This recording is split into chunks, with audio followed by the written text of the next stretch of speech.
Hormone disorder. Hormone হলো অন্তঃস্রাব সিস্টেমের গ্রন্থি দ্বারা উৎপাদিত রাসায়নিক বার্তাবাহক। তারা রক্ত প্রবাহের মাধ্যমে টিস্যু এবং অঙ্গগুলিতে ভ্রমণ করে শরীরে অনেক প্রক্রিয়াকে প্রভাবিত করে।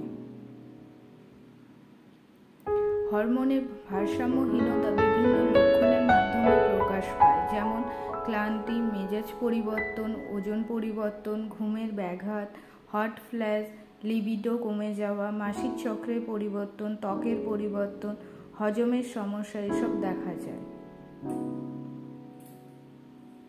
হরমোনের ভারসাম্যহীনতা বিভিন্ন কারণে হতে পারে, যেমন স্ট্রেস, মেনোপজ এবং perimenopause, thyroid disorder, polycystic ovary syndrome, ওষুধ, দীর্ঘস্থায়ী অসুস্থতা, পরিবেশগত বিষাক্ত পদার্থ, এসব আরও অনেক কারণ দেখা যায়। এসব সমস্যা থেকে মুক্তি পেতে আপনারা আসুন আমাদের দ্য হোম ফার্টিলিটি ট্রিটমেন্টে। এখানে ন্যাচারাল ট্রিটমেন্টের মাধ্যমে 3 থেকে 6 মাসের মধ্যে আপনি আপনার সমস্যা থেকে সমাধান